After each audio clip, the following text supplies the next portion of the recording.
Last time on 999. Okay, that was fun. What's so important about that card? I can only assume it's a message from Zero. Shit! Why isn't it stopping? God damn it! You lied!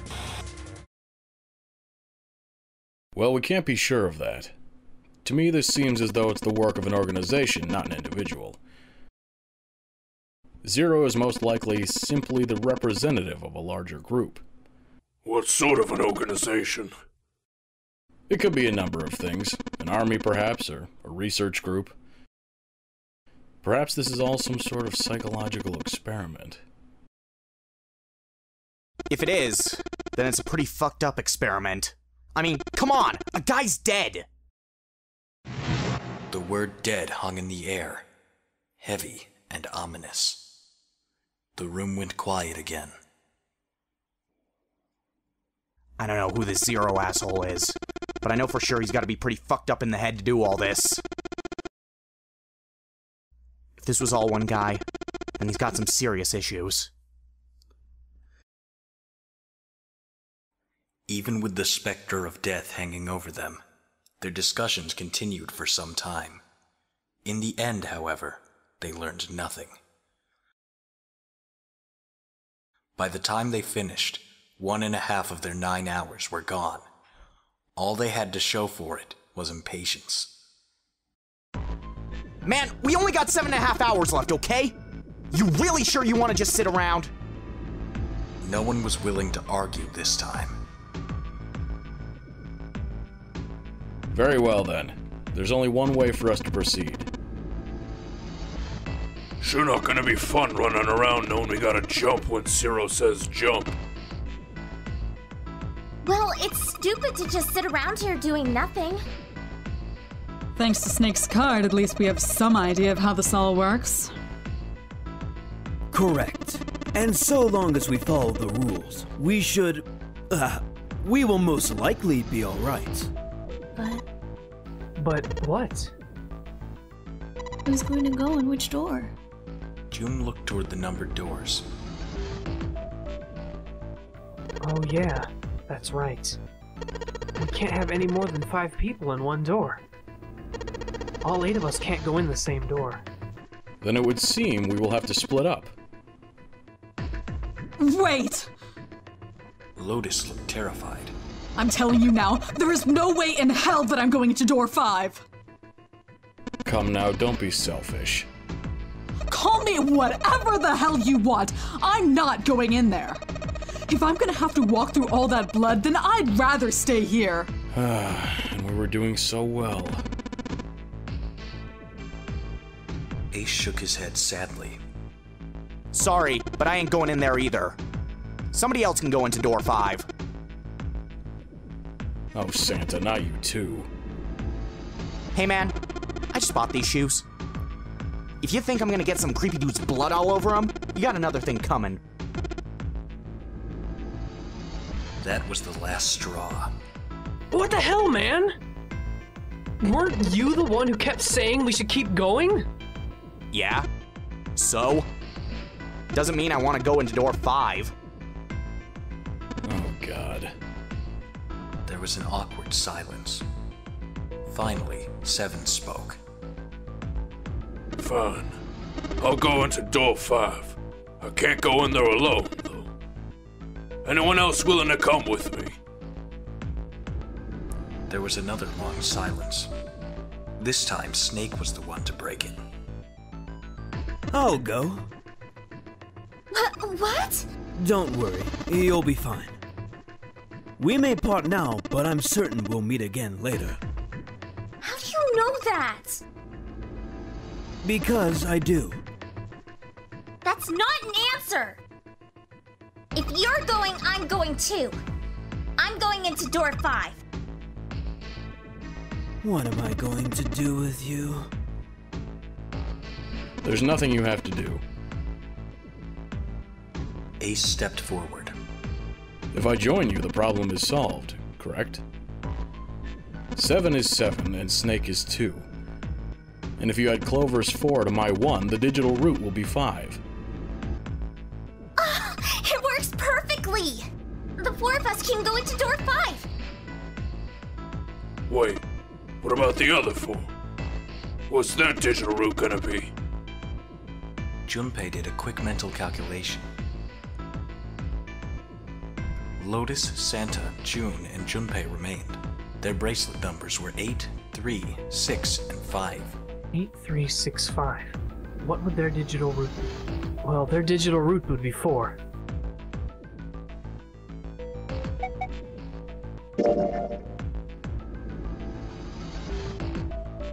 He repeated what he determined. It's 4. Add up our 4 bracelet numbers, and the digital route is 4. Then we can go into door 4. Yeah, that worked out pretty well. Junpei ran over the team assignments in his head one more time.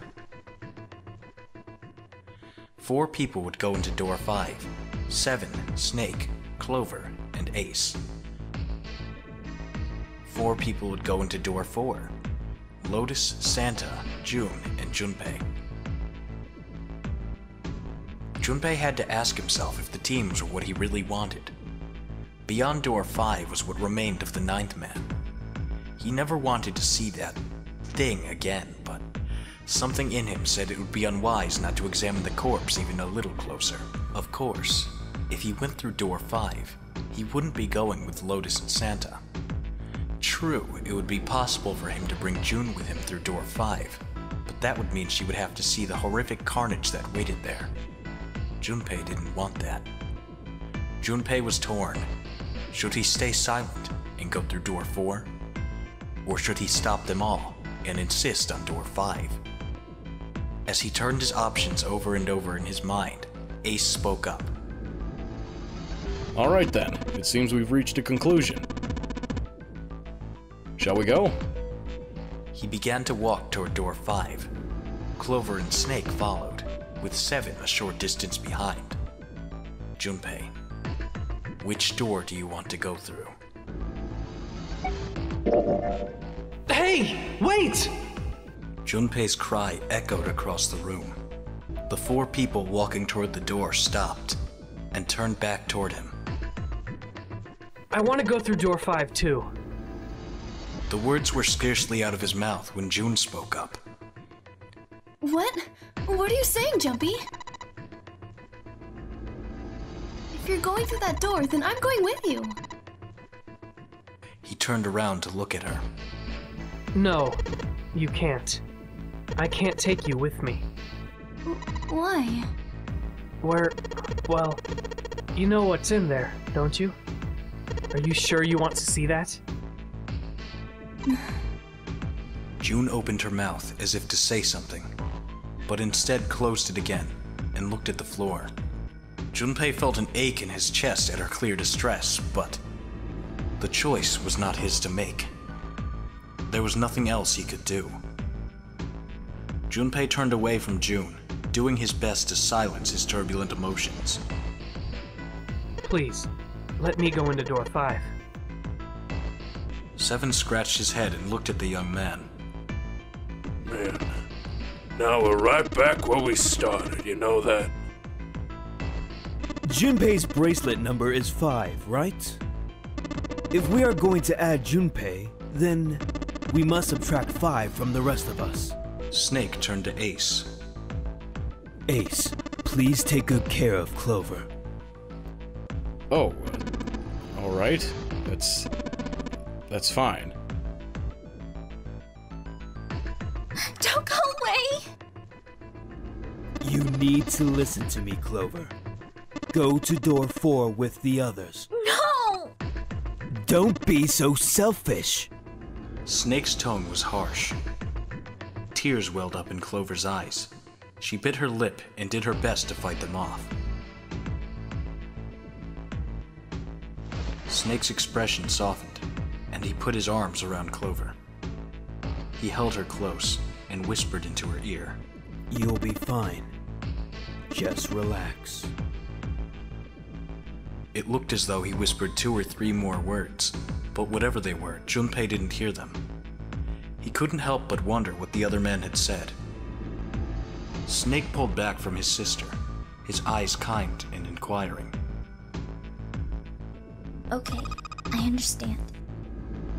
Her voice was barely audible from where Junpei stood. Before long, new teams were assembled. Those going to door 5, 7, Snake, and Junpei.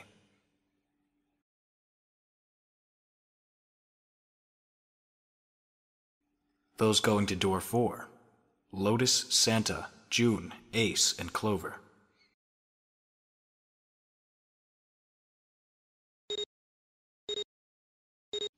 Seven, Snake, and Junpei scanned their numbered bracelets in quick succession. The screen of the red showed 3 asterisks.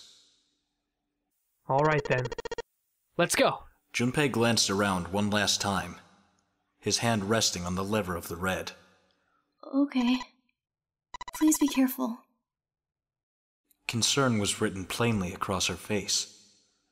Junpei looked her in the eye and gave what he hoped was a reassuring nod. He pulled the lever.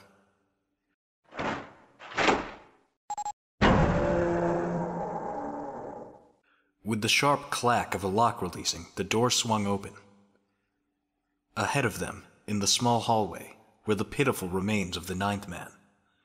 For a moment, Junpei froze. Try as he might, his eyes would not leave the corpse, and his feet would not leave the floor. 7 too seemed paralyzed. Snake, on the other hand, seemed unconcerned. He walked calmly down the bloody hallway, and only stopped when he realized his companions were not following. Do you intend to kill me? I assume you haven't forgotten the door only remains open for 9 seconds, have you? He hadn't even bothered to turn around. His head was, at most, slightly cocked toward one shoulder. Junpei and 7 looked at one another, nodded, and threw themselves through the door. As they did, a cold tone sounded from the left wrists of all 3 men. 7 and Junpei looked down at their bracelets. On both of them, and on Snake's, a red skull had flickered to life. The detonator had begun its countdown. They had scarcely processed this information when...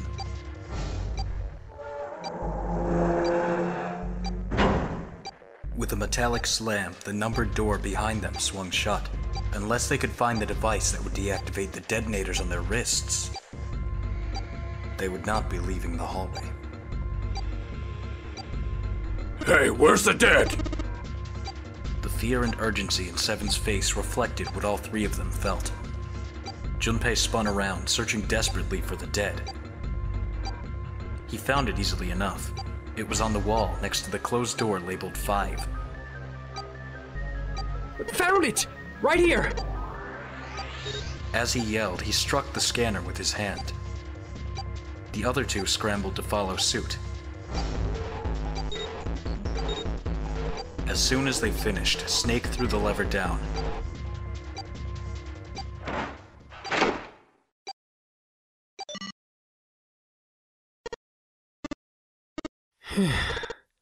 Well, it looks like it stopped. As he spoke, Junpei wiped the sweat from his forehead with a trembling hand. Goddamn thing's gonna give me a heart attack. A muscle stood out in 7's neck, and the corners of his mouth were twitching. Junpei, are you alright? Are you guys okay? They could hear anxious voices, muffled but distinct, from the other side of the door. Yeah, we're fine. The detonators have been deactivated. They heard relieved sighs, and even through the door, the 3 men could feel the tension disperse. Alright, we're moving on.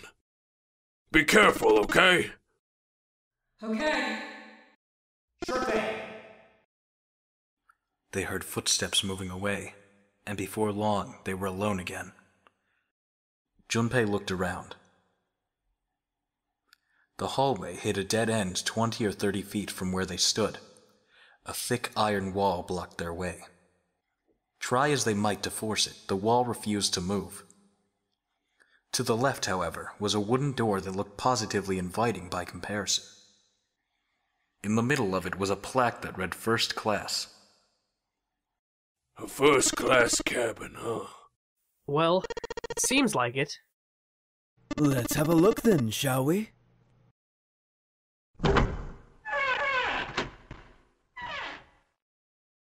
Without hesitation, Snake opened the door and stepped inside. 7 followed closely behind him. Junpei moved to follow them as well, but he stopped just short of the threshold and looked back, not knowing why. Lying in the small hallway was a man's body, or at least what was left of it. He tried hard to avoid looking at the grisly scene, but it just wouldn't leave his mind. What had once been a man's internal organs now looked like so much vomit, as though something had chewed up and spit out the better part of his torso. It was hideous, but worse still, it was cruel. It was hard to believe the thing on the floor had once been human.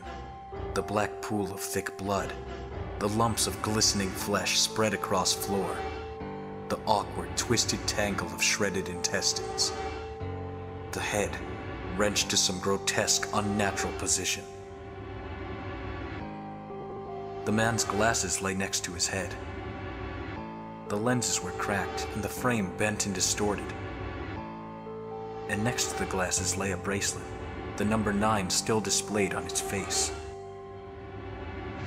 Lastly, let us discuss how to remove the bracelets.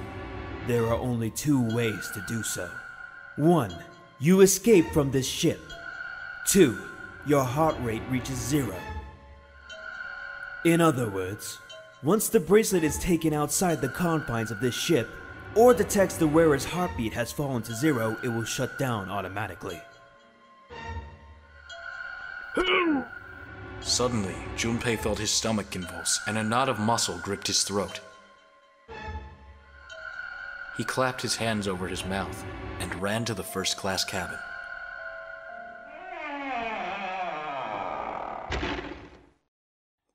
The atmosphere changed immediately. The room was gorgeous, and despite the apparent age of the ship, none the worse for wear. He looked around. 7 and Snake were nowhere to be seen. There were 2 doors on the right side of the room. He opened the one on his right and went through. On the other side of the door was a short hallway. He jogged down the hallway, opened the door at the other end, and peeked through.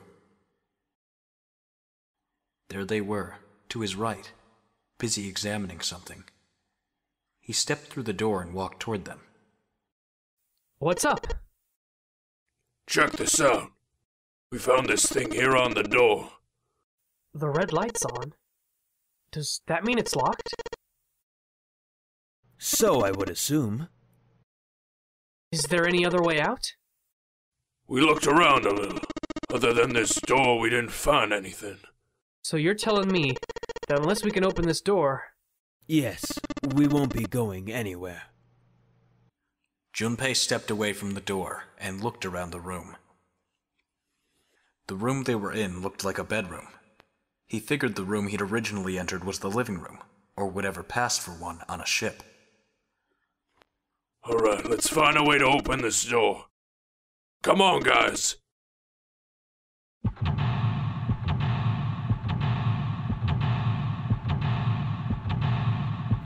Alright, time to find a way out.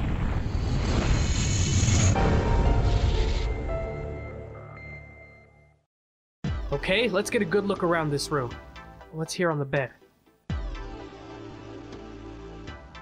Let's check under the pillow. I see. This feels like glass. A rectangular plate of glass. Is there something written on the surface?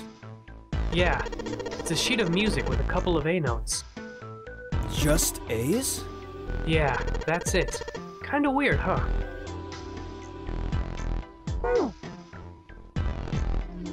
It took Junpei by surprise. Snake, usually so calm and collected, suddenly began to move. He stared about the room almost frantically, clearly looking for something. No, Junpei thought. Not staring. After all, he's blind. Blind or not, Snake was clearly attempting to do something. At last, Junpei could no longer contain his curiosity. What are you doing? Snake waited a moment before answering. I heard something strange. Something strange? Well, never mind. It doesn't seem to be anything suspicious. I don't wish to toot my own horn, but my auditory senses are considerably more advanced than those of most humans. I notice even the slightest of noises. Right.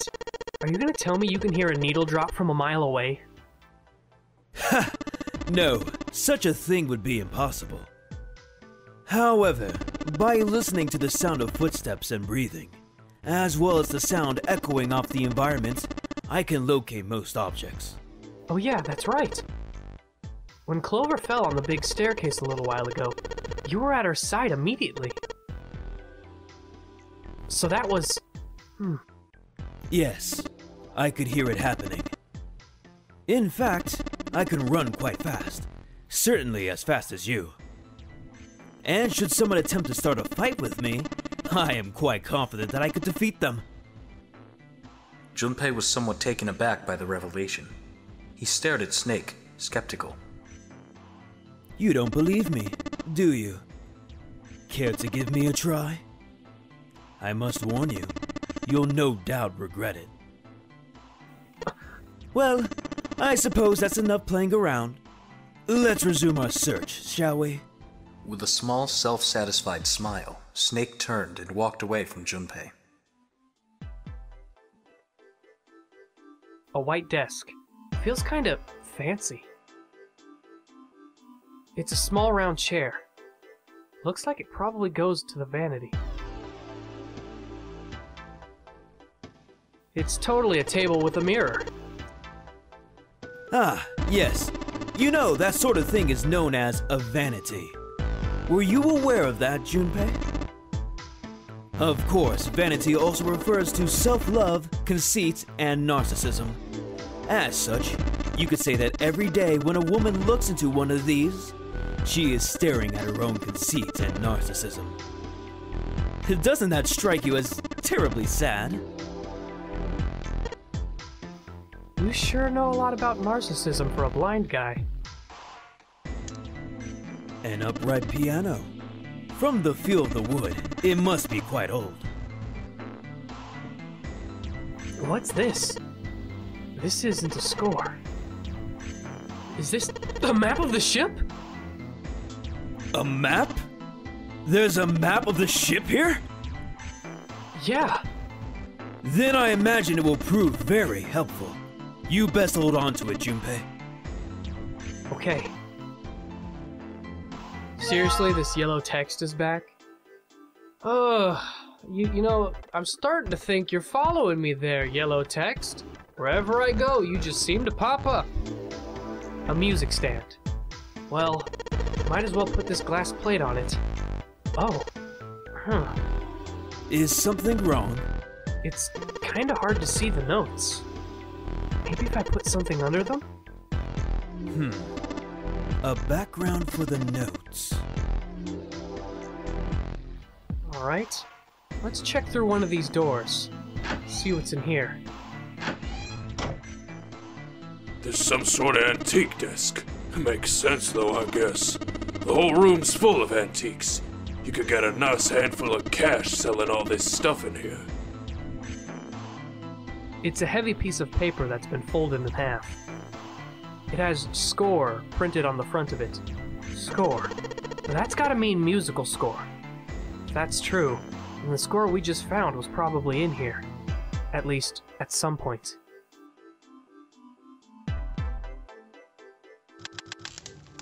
Huh? There's something in the back. Let's see if I can reach it. Just a little...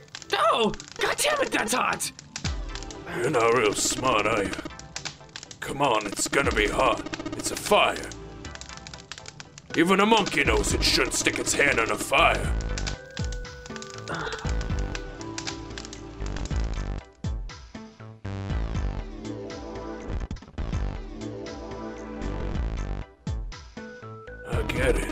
You're gonna use that vase, right? That's pretty clever, Junpei.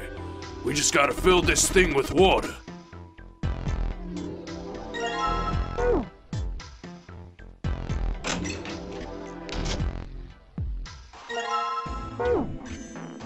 This is a suitcase made of leather the color of rich mahogany. Well, shoot. Looks like there's nothing in it.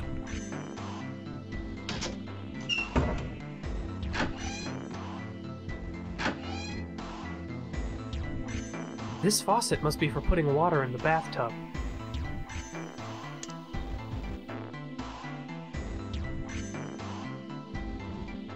This bathtub's full of gross, cloudy water.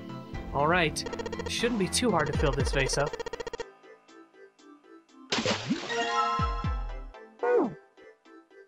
Huh? This faucet is really hard to turn.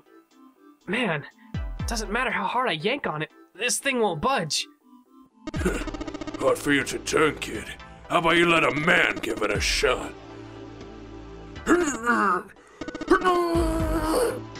Damn it. Nothing. Might as well be a damn rock. It looks like something's holding that knob in place. Well, if you can't do it, Seven, guess we might as well give up. There's a plug on the end of this chain. Alright, why don't we just drain this water? Yeah, good plan. Alright, where's that thing? Good tug ought to be enough to get it out. Huh?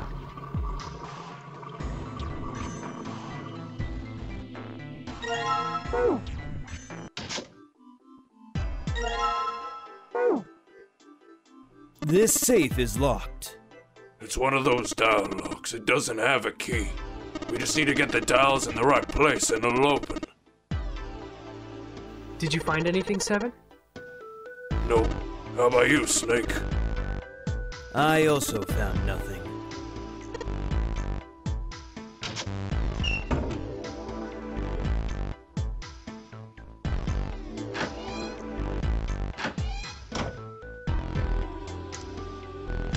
Alright, time to put this fire out. About time, buddy. Let's do this. Here we go! Ha ha ha! Good job! Another success! That fire didn't stand a chance! Alright, I'll just pull this out now. I don't want to get burned, so let's pull down the sleeves. As Junpei tucked the plate into his pocket, Seven cried out and stumbled, his balance lost. He threw out a hand and caught the wall in time to steady himself and avoid the floor, but his face was flushed, and he looked startled. Hey, Seven, what the hell was that? Are you alright? Yeah, I'm fine. Just feel a little dizzy, that's all. Seven rubbed a couple of fingers across his brow, and then shook his head, as if to clear it. What the hell is wrong with me? First the memory loss, and now I'm getting dizzy for no reason. Memory loss? Junpei couldn't hide the surprise in his voice. Seven, for his part, seemed unconcerned. Right. Guess I haven't told you, have I? Told the rest of them, but that must have been before you showed up. Well, the long and short of it is that I don't remember Jack from before I woke up here.